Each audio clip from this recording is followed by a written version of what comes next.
Hi everyone, I'm back for part 6 of today for reading Repost Messages of Mandy from Jesus.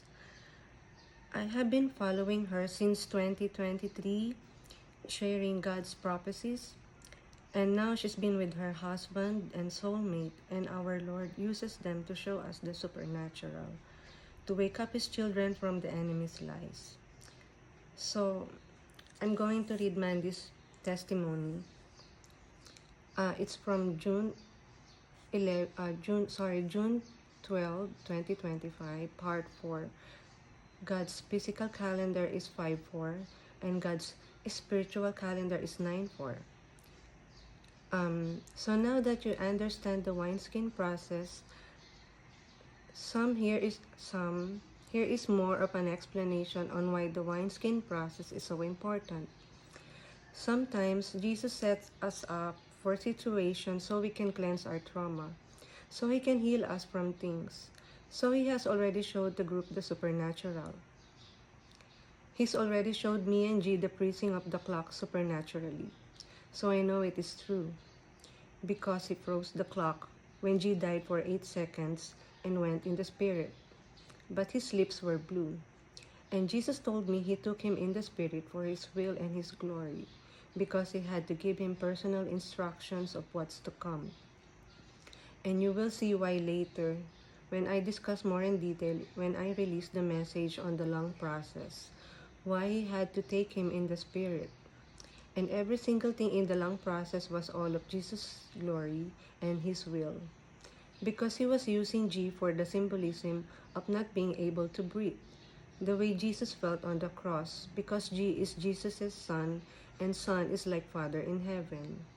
And so G went in the Spirit, so He will get those personal instructions for when He received His glorious body. There was nothing we could have done. It was supernatural. I was laying in bed and he started coughing, and then I didn't hear anything. So I sat up and he wasn't breathing. I freaked out and I started shaking him, and he came right back. His asthma and cough D was so bad that night, there was just nothing I could do, because his medicine wasn't working. The weird thing is, 20 minutes before it happened, Jesus let me know it was coming. He said to me as I spoke it to G, "Don't tell her you are going to die, my son," in a joking way. But I did not know what he meant by that, because Jesus knew G was thinking that in his mind and was afraid to tell me, because he didn't want me to worry. Jesus has been behind the long process from the very beginning of the journey, because when I met G, it wasn't bad at all, but it started getting bad in 2024.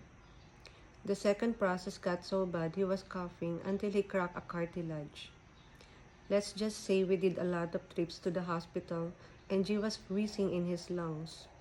But we went to the hospital for a steroid and breathing treatments, and his oxygen level was always 90 something. So it never matched his symptoms with the numbers, because it was all supernatural. So that night, he went in the spirit after G was coughing and his lips turned blue while he was in the spirit. Jesus said 23 minutes to me, so I googled it, and it takes 23 minutes or more for your lips to turn purplish blue after you die. Anyway, definitely scared me, but Jesus was in control the whole time and told me not to worry, and that's how I know Jesus can freeze the clock, because there's no time in heaven, and God has control of the clock. Because he was actually dead for 23 minutes in the spirit, Jesus said, but it was only 8 seconds here in the physical, and 8 seconds is not enough time for the lips to turn purplish blue. Because his lips were blue, and Jesus showed me why. Every time we go to the hospital, his oxygen would be 97% or in the 90s, but they would hear his lungs and it never matched the way he sounded, because he could barely breathe. So one of the lung processes we were going through, when we got to the hospital, Jesus started speaking, tells me to tell G, you are staying overnight. So I told G what Jesus said, and then the ER doctor comes in and says he recommends him for staying overnight for testing and more workups and blood work because he could have an infection. Well, I knew it was coming already because Jesus just spoke it to me and told me that he was going to supernaturally change his levels for infection in his blood work. And we were going to stay overnight, so be prepared. You see, he is so loving. He always warns us what's coming, and it's up to us to follow his will or not. It's also up to us. Are we going to trust him in everything? Because Jesus is always testing us, but we have free will. He will never force himself on us. It is up to us to follow his instruction and complete his will over our own. It is always our decision to trust and believe he takes care of us. And when we exercise faith and believe, we see it was always his will. So we stayed overnight. G had one of his coughing attacks in the hospital and he went in the spirit again. But he didn't die this time. And I thought he had a seizure because that's what it's kind of look like when you go in the spirit from the cough. Your eyes roll back in your head and foam a little bit out of the mouth, just like a seizure. So I yelled for the doctors and said something's happening because it scared me. Then by the time they all got in there, he was fine. So Jesus set that up also for me because he knew that I had trauma with my sister. Because when we were in the hospital, months before she died, she had a real seizure and it scared me. And I remember calling for the doctors, and I have also had dreams of code blue and stuff with my sister in it. So right away, I knew I had things based on fear and trauma that needed to be cleansed from my soul. So sometimes, Jesus put things in our dreams and around us in certain situations to trigger certain things. So we can cleanse those things because we do have fear and trauma. And those things can elevate our mood and impact what we do, what we think, and how we respond to certain situations. That's why the wineskin process is so important. So then, when we got home and I gave it to the Lord, I was crying and I was on my knees praying. After we got out of the hospital, I was expecting G to be healed right away from Jesus because he just sent us on a mission that we thought we had completed. But when it comes to Jesus, now we know there is always more. So now we know it is not finished. Because he had us go to the hospital because we were on a mission to wake up the doctors about Jesus, to not leave him out when it comes to science, because God is science, he is all things. So we had to tell the doctors they weren't going to find anything because it was all supernatural. And we told them you can't leave out God when you're doing science. So he had us do all of that. It was a part of the mission. And we are all going to go on a missions like this to wake up Jesus people.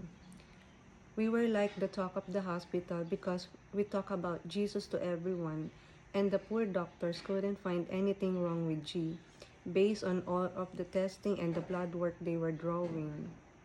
They didn't know or understand why his heart rate was so high and why his wheezing was so bad in his chest because he was just sitting there in the hospital bed and not exercising. I remember it was 132, his heart rate, and I look up the number and it means to heal. And the timing of everything was matching all of the numbers Jesus has given us. So we knew he was behind every part of the lung process journey.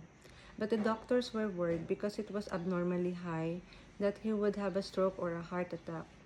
So they suggested for him not to leave because they wanted to run more tests.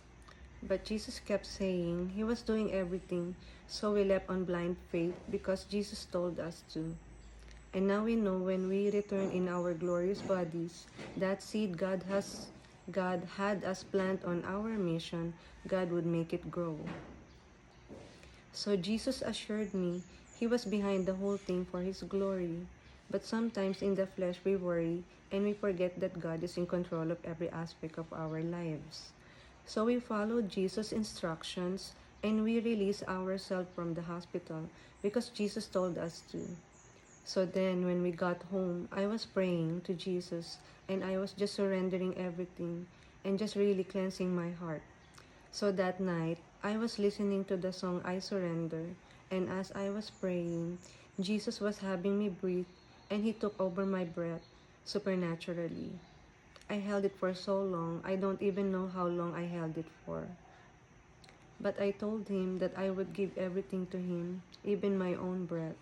So I told Him to take over His breath to meet mine, so I can give my breath to G with God's power in it. And that's what I was doing. I literally was breathing in the spirit, but not in the physical. I was letting God's breathe for me. I can't explain it, but I felt the breath coming out of my lungs without breathing in the physical. And then when I started breathing in the physical, I felt God's breath with mine. It was really beautiful spiritual feeling, and that's when I cleansed everything, asking Jesus to take complete control and take over my breath and cleanse me from my fear and my trauma. But I literally trusted Him to take over my breath so I could give my new lungs to G because we are one in the spirit and my energy goes inside of Him as God transfers our energy together as one. So when God put him in the spirit again, instead of freaking out this time and getting scared, I calmly woke up G, making him feel at peace because he could hear me while he was in the spirit. And that matches the Adam and Eve book where she was crying over Adam, praying for the Lord to bring him back and let him wake up and breathe. So because God is always repeating patterns, we both went through that process. And G is just about finished with it until he passes it to another duplicate when we get back from heaven. This is why the Bible says, listen to the Spirit of what the Spirit is saying to the churches. You have to truly walk in the Spirit to understand this beautiful revelation He is giving and the supernatural existence. Stick around for part 5. So, that's a beautiful testimony from Mandy. If you don't believe it, just go to Jesus' feet, ask Him for His truth, and He will show you. I love you in Christ. God bless. And I claim that Jesus Christ is the Son of God. He is God. He came in the flesh, bled and died on the cross, and rose on the third day. Have a blessed day.